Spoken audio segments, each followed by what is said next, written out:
Hi friends, ഇന്ന് നമുക്കൊരു കോഴിക്കോടൻ chicken biryani ഉണ്ടാക്കിയാലോ. 1 കിലോ ചിക്കൻ ഉപയോഗിച്ച് 6 പേർക്ക് കഴിക്കാൻ പറ്റുന്ന ഒരു അടിപൊളി കോഴിക്കോടൻ ചിക്കൻ ദം ബിരിയാണി. നമ്മുടെ ബിരിയാണിക്ക് വേണ്ട ഇൻഗ്രീഡിയൻസ് എന്തൊക്കെയാന്ന് നോക്കാം.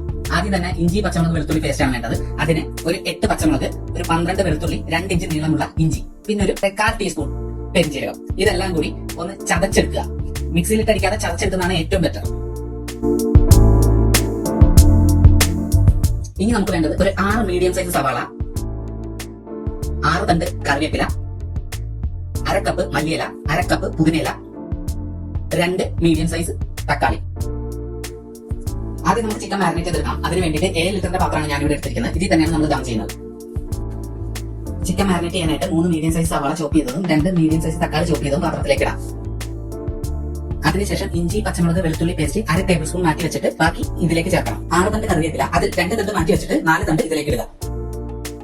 അടുത്തതായി ചേർക്കേണ്ടത് പുതിനയിലയും മല്ലിയിലയുമാണ്. 2 1/2 കപ്പ് വീതം എടുക്കണം. പക്ഷേ ചേർക്കുന്നതിന് മുമ്പ് അതിൽ നിന്ന് 1/3 ഭാഗം മാറ്റി വെക്കാൻ പ്രത്യേകം ശ്രദ്ധിക്കുക. ഈ മാറ്റി വെച്ച ഇഞ്ചി, വെളുത്തുള്ളി പേസ്റ്റും മല്ലിയിലയും പുതിനയിലയും ചോറ് വേവിക്കുന്ന കൂട്ടത്തിൽ ചേർക്കാനുള്ളതാണ്. അടുത്തതായി ഇതിലേക്ക് ചേർക്കേണ്ട പൊടികൾ ഏതൊക്കെയാണെന്ന് നമുക്ക് നോക്കാം. 1/2 ടേബിൾ സ്പൂൺ മല്ലിപ്പൊടി, 1/2 table spoon garam masala, 1/4 teaspoon മഞ്ഞൾപ്പൊടി, 1 ടീസ്പൂൺ കുരുമുളക് പൊടി, 1 ടീസ്പൂൺ മുളക് പൊടി, 2.5 ടീസ്പൂൺ ഉപ്പ്, 1/2 ടേബിൾ സ്പൂൺ നാരങ്ങ നീര്, 1/2 കപ്പ് തൈര്.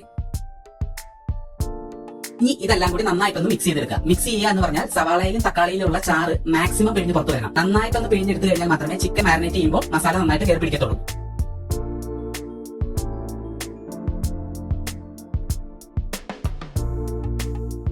ഇതിപ്പോ ഏകദേശം 2-3 മിനിറ്റോളം തിരുമ്പി എടുത്തിട്ടുണ്ട്. ഇനി നമുക്ക് ഇതിലേക്ക് ചിക്കൻ ചേർക്കണം. ഞാൻ ആദ്യം പറഞ്ഞതുപോലെ ഏകദേശം 1 കിലോളം വരുന്ന ചിക്കനാണ് ഞാനിവിടെ എടുത്തിരിക്കുന്നത്. ചിക്കൻ ഇതിലേക്ക് ചേർത്തതിന് ശേഷം 1/2 കപ്പ് വെള്ളം കൂടി ചേർക്കുക. അതിനുശേഷം എല്ലാ ചിക്കൻ പീസിലും മസാല പിടിക്കത്തക്കവണ്ണം നന്നായിട്ട് മിക്സ് ചെയ്തെടുക്കുക. സമയം ഇത്ര എടുത്താലും ശരി, എല്ലാ പീസിലും മസാല പിടിച്ചിട്ടുണ്ടെന്ന് ഉറപ്പുവരുത്തുക. അതിനുശേഷം മിനിമം 1/2 മണിക്കൂറെങ്കിലും മൂടി വെക്കുക. 1 മണിക്കൂർ വെച്ചാൽ അത്രയും നല്ലത്.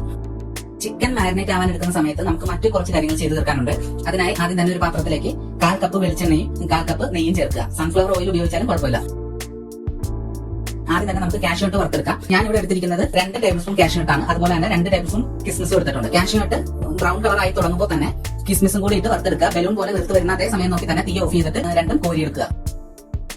കൂടുതൽ നേരം എണ്ണയിൽ കിടന്നു കഴിഞ്ഞാൽ കരിഞ്ഞു പോകാനുള്ള സാധ്യതയുണ്ട്. അതിനുശേഷം അതേ എണ്ണയിലേക്ക് തന്നെ നമ്മൾ സ്ലൈസ് ചെയ്ത് അരിഞ്ഞു വെച്ചിരിക്കുന്ന 3 മീഡിയം സൈസ് സവാള ഇട്ട് ഫ്രൈ ചെയ്തെടുക്കുക.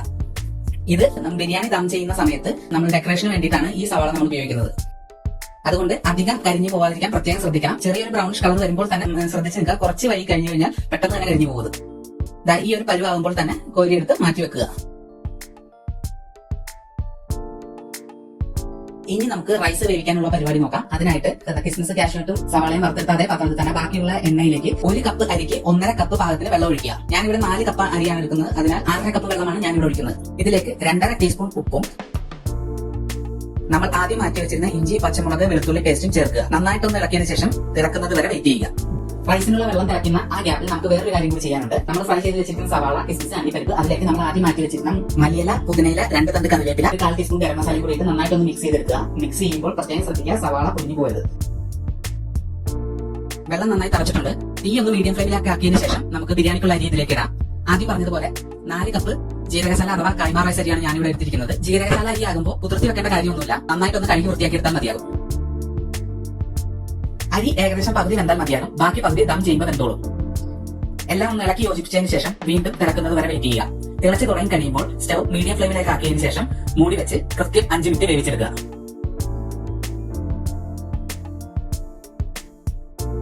അരി ഇപ്പോൾ പകുതി വെന്തിട്ടുണ്ട്. ഇനി നമുക്ക് തീ ഓഫ് ചെയ്യാം. ചിക്കൻ ബിരിയാണിയുടെ 90% പണി കഴിഞ്ഞു. ഇനി നമുക്ക് ദം ചെയ്യാനുള്ള പരിപാടി നോക്കാം. അതിനായി മാരിനേറ്റ് ചെയ്യാൻ വെച്ചിരുന്ന ചിക്കൻ എടുക്കുക. ഏകദേശം 1 മണിക്കൂറോളം മൂടി വെച്ചിരുന്നതിനാൽ ചിക്കൻ എല്ലാം നന്നായിട്ട് സെറ്റ് ആയിട്ടുണ്ട്. ഇതിലേക്ക് നമുക്ക് റൈസ് നിരത്താം.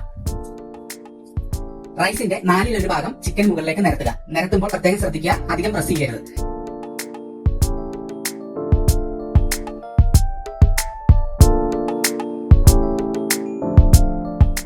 എല്ലാം ഒന്ന് ലെവലാക്കിയതിനു ശേഷം നമ്മൾ റെഡിയാക്കി വെച്ചിരിക്കുന്ന സവാള മിക്സ് ചേർക്കുക.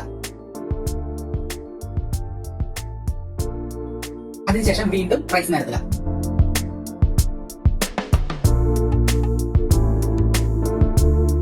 വീണ്ടും സവാള മിക്സ്. അത് കഴിഞ്ഞ് വീണ്ടും റൈസ് നിരത്തുക, സവാള മിക്സ്. ഏറ്റവും ടോപ്പിലായിട്ട് റൈസ് മാത്രം. അതായത് 4 ലെയർ റൈസും 3 ലെയർ സവാള മിക്സും.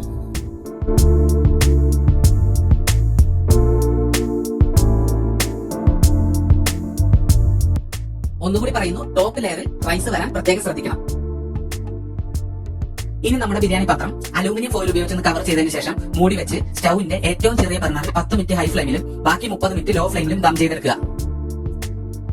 കോഴിക്കോടൻ ദം ബിരിയാണി റെഡി. സ്റ്റൗ ഓഫ് ചെയ്ത് 1 മണിക്കൂറിന് ശേഷം നമുക്ക് ബിരിയാണി സെർവിംഗ് ഡിഷിലേക്ക് മാറ്റാവുന്നതാണ്.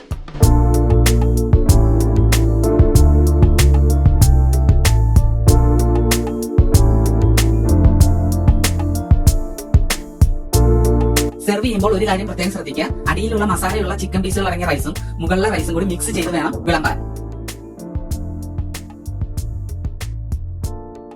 സാധാരണ ബിരിയാണികളൊക്കെ പോലെ തന്നെ അച്ചാറ്, പപ്പടം, സാലഡ് ഇവയ്ക്കൊപ്പം നമ്മുടെ ഈ കോഴിക്കോടൻ ബിരിയാണിയും വിളമ്പാവുന്നതാണ്. എല്ലാവരും ഇതൊന്നും ട്രൈ ചെയ്ത് നോക്കുക. അപ്പൊ അടുത്ത വീഡിയോ കാണാം. അതുവരെ സൈനിങ് ഓഫ്.